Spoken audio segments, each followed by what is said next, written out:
ఏడుపాయల జాతర ఆదాయం 61.18 లక్షలు. ఏడుపాయల జాతర ఉత్సవాల 14 రోజుల ఆదాయం 61.18 లక్షలు ఆదాయం వచ్చినట్లుగా ఆలయ చైర్మన్ బాలాగౌడ్ ఈవో మోహన్ రెడ్డి వెల్లడించారు.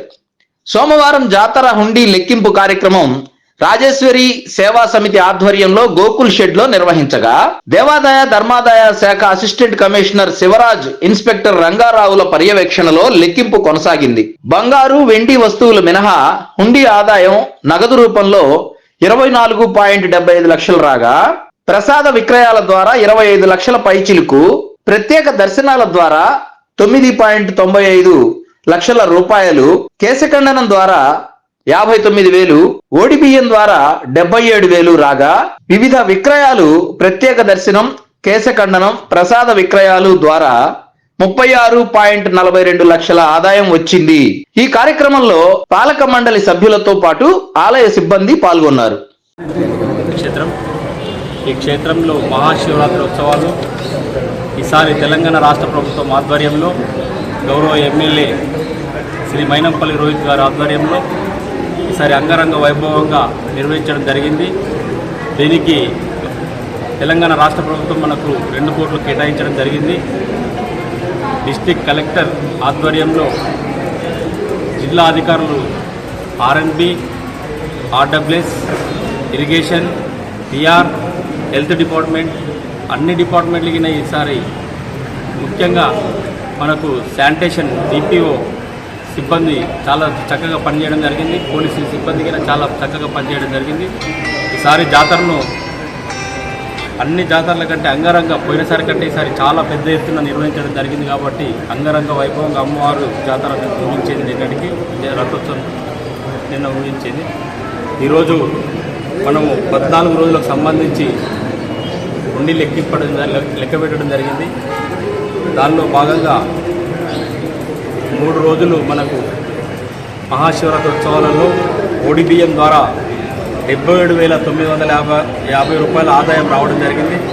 కేశఖండనం ద్వారా 59,250 రూపాయలు రావడం జరిగింది.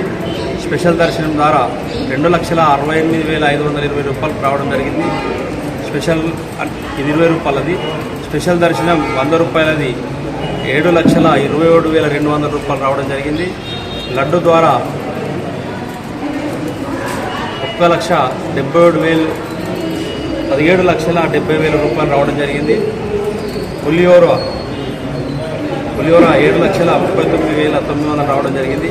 హుండీ ఆదాయం 14 రోజులు 24,75,366 రూపాయలు సమకూర్చడం జరిగింది. ఇట్టి మొత్తం 61,18,186 రూపాయలు మనకు అమ్మవారికి ఈ జాతరోత్సవాలలో 14 రోజుల సంబంధించిన 2 ఆదాయంతో కలిపి రావడం జరిగింది. కాబట్టి ఇట్టి మొత్తాన్ని మన అమ్మవారి దేవస్థానం అకౌంట్లో ఇండియన్ బ్యాంకు ద్వారా మేనేజర్ గారు ఇప్పుడే రావడం జరిగింది. కాబట్టి ఇండియన్ బ్యాంకులో జమ చేయడం జరుగుతూ ఉంది. దీని తర్వాత మనము ఏదైతే కమిషనర్ గారి ఉత్తర్వుల ప్రకారంగా అభివృద్ధికి ఇక్కడ ఖర్చు పెడతామని చెప్పి ఈ సందర్భంగా తెలియజేయడం జరుగుతూ ఉంది. ప్రత్యేకంగా ఈసారి ఇక్కడికి వచ్చేసినటువంటి ఎండోమెంట్ ఏసీ గారికి, ఇన్స్పెక్టర్ గారికి, మా ఈఓ గారికి, మా ఆలయ సిబ్బంది గారికి, అదేవిధంగా మా పాలక మండలి సభ్యులందరికీ రాజరాజేశ్వరి సేవా సమితి వాళ్ళకి ప్రత్యేక ధన్యవాదాలు తెలియజేస్తూ ఉన్నాం. పోలీస్ డిపార్ట్మెంట్కి ప్రత్యేక ధన్యవాదాలు తెలియజేస్తూ ఉన్నాం. ప్రెస్ మిత్రులకి చాలా ప్రోత్సాహం ఉంది. కాబట్టి వాళ్ళందరికీ ఎలక్ట్రానిక్, ప్రింట్ మీడియా అందరికీ పేరున ధన్యవాదాలు తెలియజేస్తూ ఉన్నాం. ఇక్కడ వచ్చినటువంటి ప్రతి ఒక్కరికి, అన్ని డిపార్ట్మెంట్లకు అందరికీ అమ్మవారి ఆశీస్సులు ఉండాలని చెప్పి మనస్ఫూర్తిగా కోరుకుంటూ ఈ అవకాశం ఇచ్చినందుకు జై వనదుర్గ మాతాకి జై. 1,18,186 అంటే సుమారు దాదాపు 3 లక్షలు ఆదాయం పెరిగింది. గౌరవ ఎమ్మెల్యే గారు మైనంపల్లి రోహిత్ గారి ఆధ్వర్యంలో అంగరంగ వైభవంగా నిర్వహించడం జరిగింది. ఇక్కడ ఆయా జిల్లా ఆయా శాఖ అధికారులు పనిచేసినందుకు వారందరికీ పేరుపైన ధన్యవాదాలు తెలియజేస్తూ ఉన్నాం. అదేవిధంగా స్వచ్ఛంద సంస్థలు, రాజరాజేశ్వర సంస్థ కింద ఇక్కడ పనిచేయడం జరిగింది. కాబట్టి మా ఆలయ కమిటీకి, ఆలయ ఈఓ గారికి అండ్ సిబ్బందికి అందరికీ ప్రత్యేక ధన్యవాదాలు తెలియజేస్తూ ఉన్నాం.